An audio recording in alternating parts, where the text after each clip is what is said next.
Muchísimas gracias, Pedro. Muchísimas gracias a Manuel,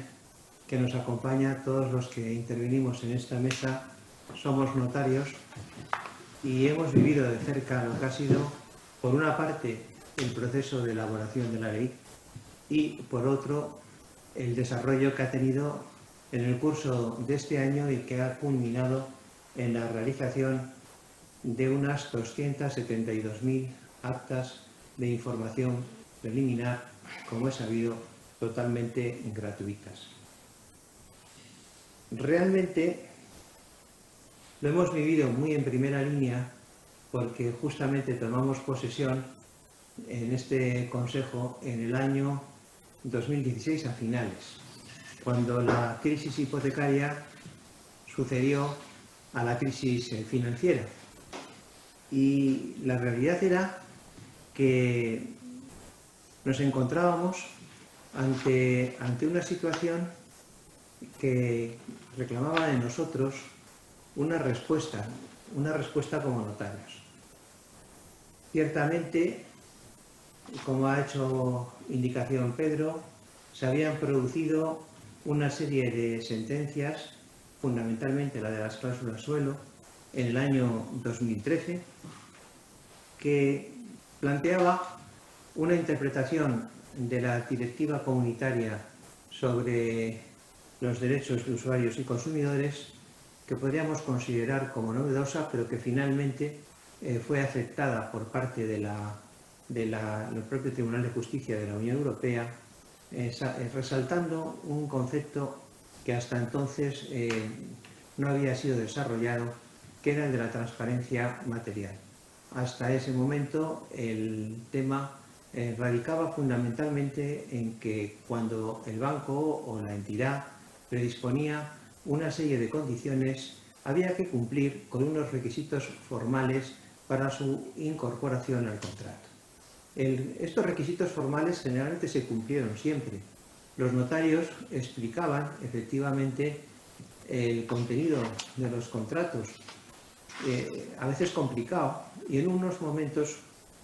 también especialmente difíciles para aquellas personas que llegaban por primera vez muchas veces a la notaría. En realidad, la novedad estriba en la exigencia por parte del tribunal de que haya un conocimiento de las condiciones, no solamente desde el punto de vista de su inteligibilidad y de su claridad en la expresión formal, sino también en la línea de poder optar por ellas, sabiendo que pueden existir otros escenarios u otras soluciones. Realmente era novedoso porque la sentencia de las cláusulas suelo afectaba a un aspecto esencial del contrato, como son los intereses, y es un tema en el que la interpretación del artículo 4.2, nuestro Tribunal Supremo, pues inició una doctrina realmente novedosa, al considerar que era susceptible de análisis por este mismo concepto la posible abusividad de las cláusulas, por la falta no de exposición clara o su carácter inteligible, sino por el hecho de no haber tenido toda esta información suficientemente aquilatada. Ante esta situación, pues nos encontramos los notarios en una condición relativamente difícil, porque verdaderamente nuestras escrituras estaban en tela de juicio, en la medida en que, aunque hubiéramos cumplido con todos los requisitos que en primera instancia se nos exigían, fundamentalmente por las órdenes de transparencia de 1994 y 2011, la realidad de las cosas es que el contrato devenía o podía devenir en algunas de sus cláusulas abusivo. Y esto, pues lógicamente, ponía en tela de juicio la seguridad jurídica a la que nos debemos. Es un problema que nos preocupaba ya de tiempo atrás. Es decir, los notarios, en realidad, siempre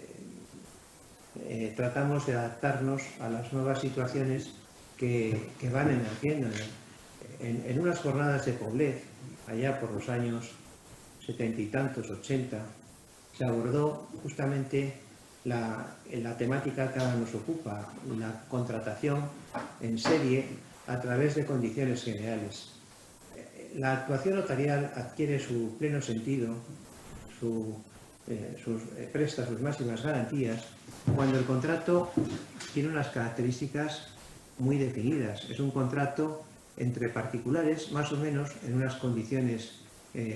más o menos similares, y son contratos aislados, no contratos en serie donde una de las partes, el profesional o empresario, introduce o predispone las condiciones generales, como si fuera casi un legislador.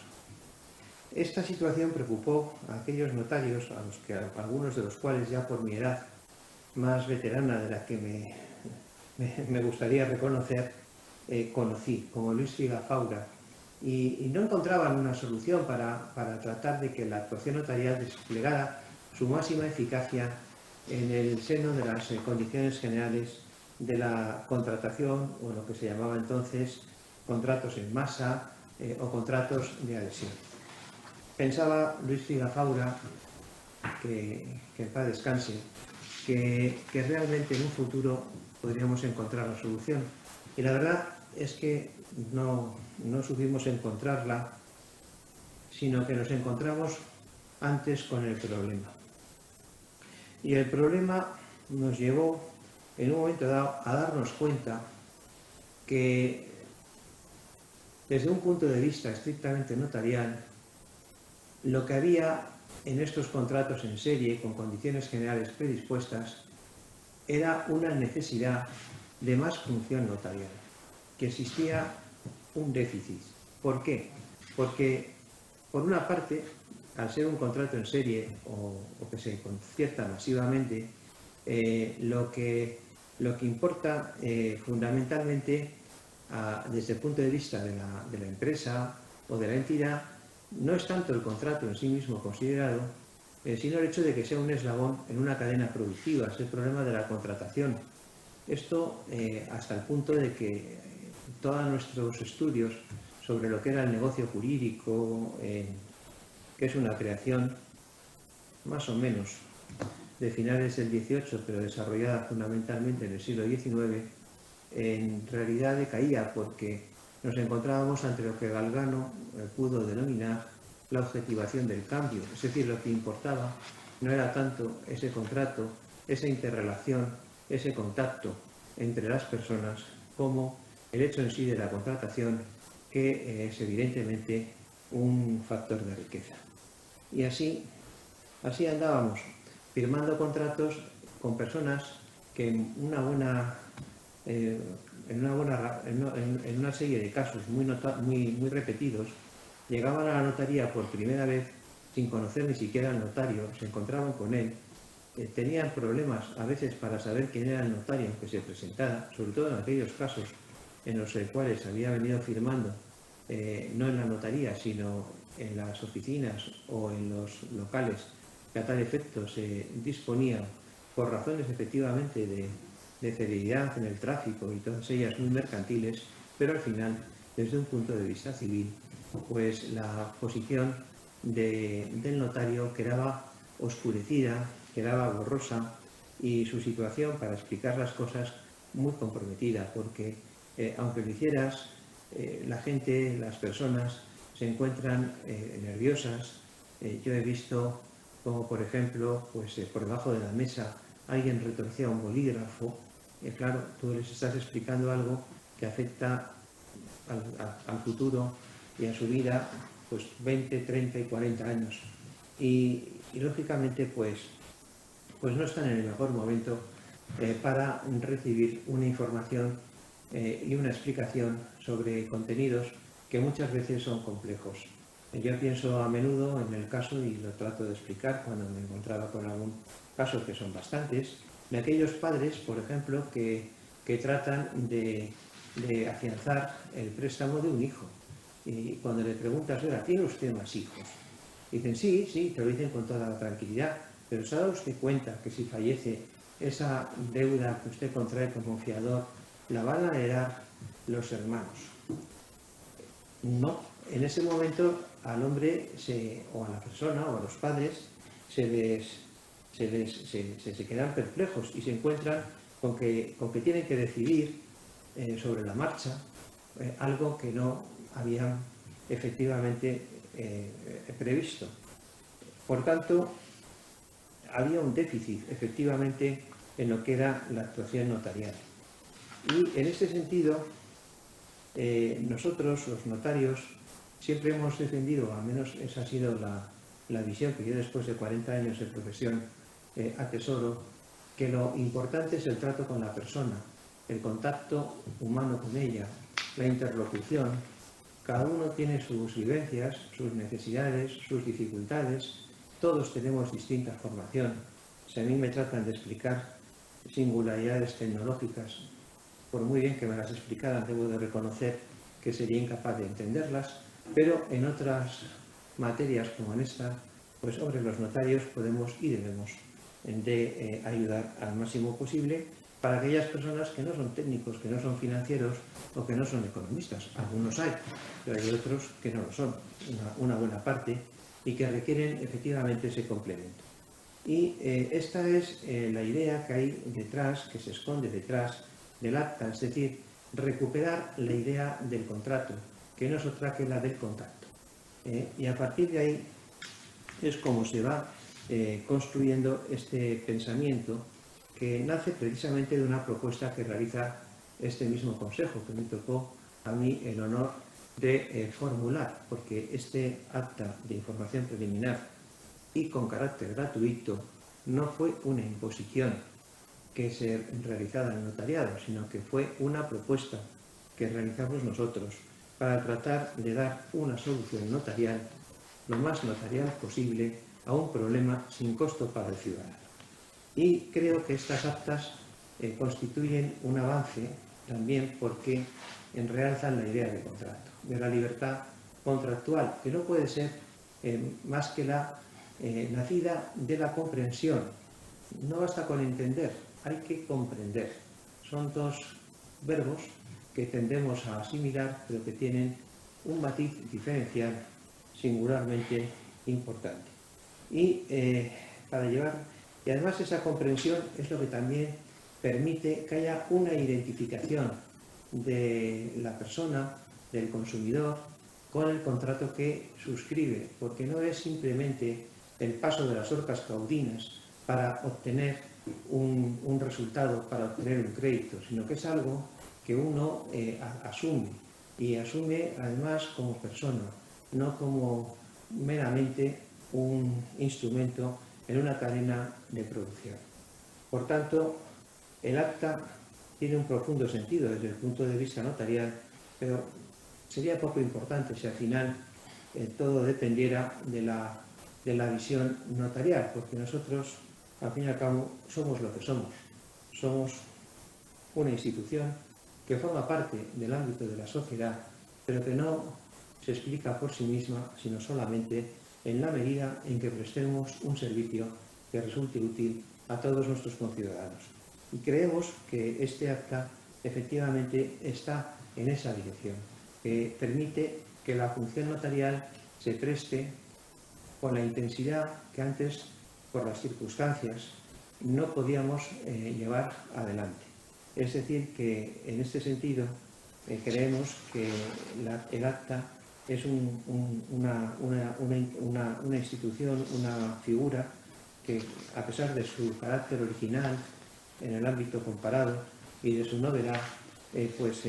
reporta sobre todo una utilidad para nuestros conciudadanos. Y esa es la experiencia, y podrá de ello hablar luego el secretario, que tenemos todos nosotros, porque cuando realizas el acta,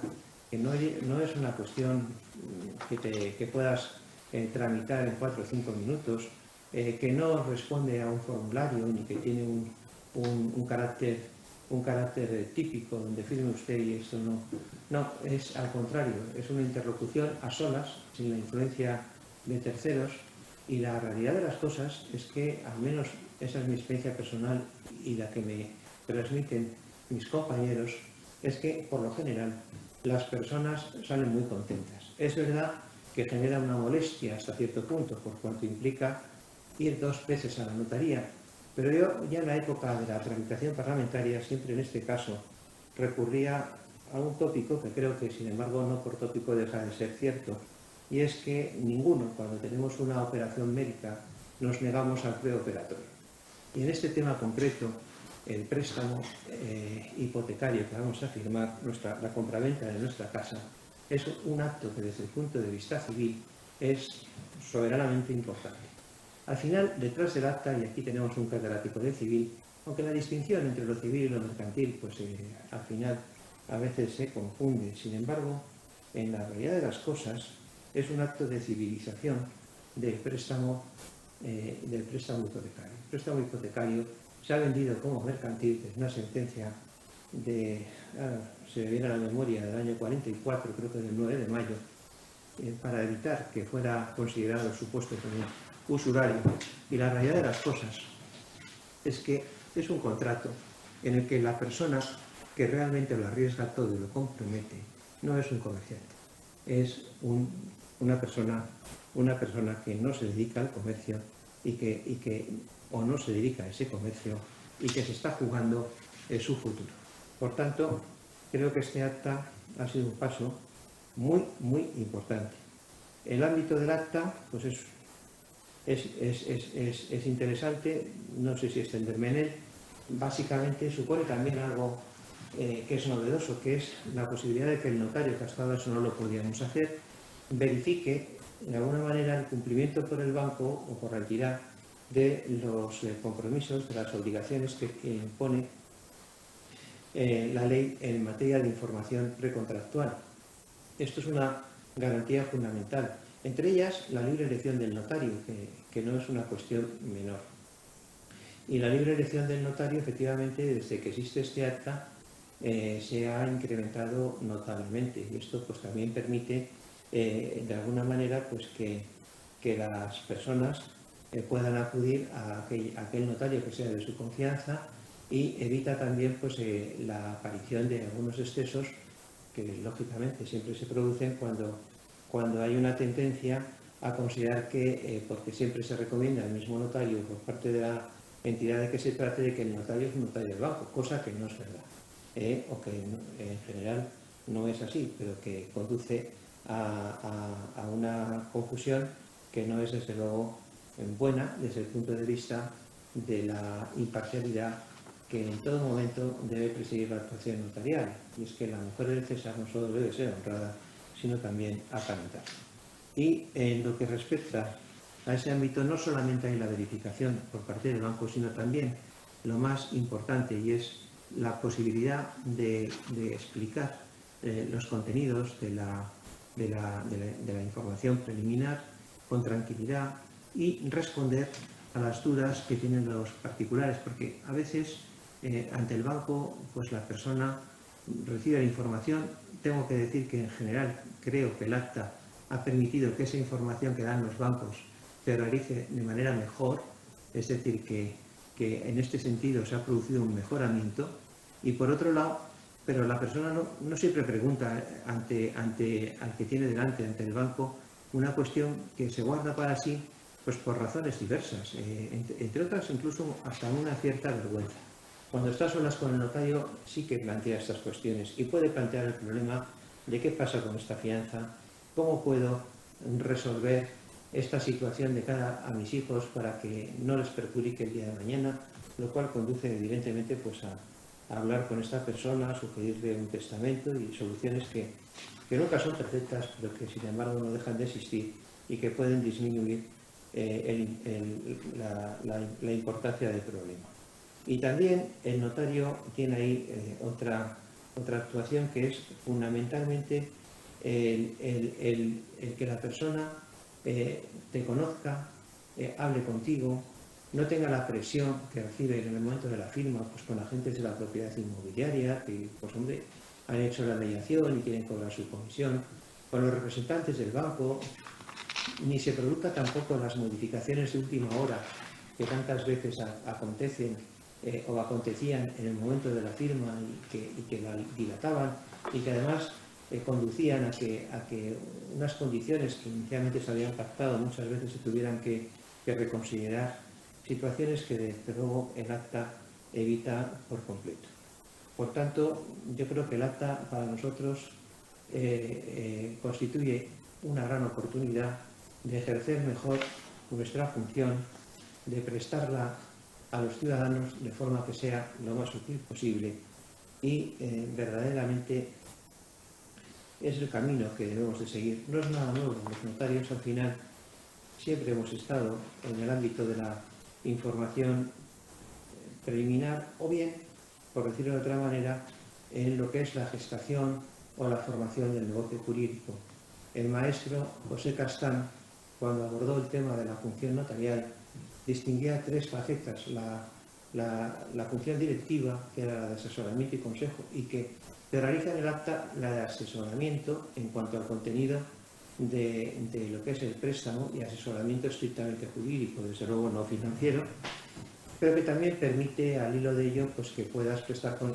un cierto consejo respecto de otras cuestiones, quedar con la persona de que se trate en otra ocasión y hablar sobre otros temas que a lo mejor no tienen nada que ver con el préstamo, pero que es una forma de darse a conocer, de que los notarios nos demos a conocer y de que la sociedad sepa que todas estas funciones que son de orden asesor y que son de consejo resultan completamente gratuitas. Nosotros no cobramos por ello. Y al mismo tiempo también permite pues, modelar un poco esa función, controlar, como decía, la actuación del banco. Hay ocasiones en las que hemos detectado errores y estos se subsanan. Y por lo que también puedo decir es que en este punto la situación es curiosa, porque por una parte, de cara a los particulares, la relación creo que es muy buena y que es una medida estupenda, pero también lo es con respecto a los bancos. Es decir, los bancos, en este sentido, y después de este año, y hay que ponerlo también de manifiesto, están colaborando, y están colaborando en el cumplimiento de lo que son sus obligaciones y en facilitar el cumplimiento de las nuestras. De manera que, efectivamente, pues en los casos en que ha habido lo que llamamos subsanación de discrepancias y demás, la colaboración ha sido completa. Es decir, que al final lo que está resultando de este acta es que hay una buena relación con los bancos, se ha conseguido efectivamente una colaboración con ellos y al mismo tiempo nos permite transmitir lo que es nuestra función y dar cuenta de ella y ayudar en lo que podamos a las personas que van a firmar un préstamo. Por tanto, ya digo, desde el punto de vista notarial, pues nosotros estamos razonablemente contentos. Y con esto termino, porque creo que ya es una intervención excesivamente larga y quedo sometido a las preguntas y a cuanto se considere oportuno. Vamos, esta es un reflejo de lo que pensamos que es el acta y es también la expresión de una vivencia, la que hemos tenido en primera persona quienes hemos formado parte de este Consejo General: Pedro Martínez Pertusa, que también es decano de Murcia, el secretario del Consejo, Juan Pérez Cereza, y yo mismo, y también por nuestra proximidad y colaboración continua, el propio profesor Lorenzo Prats.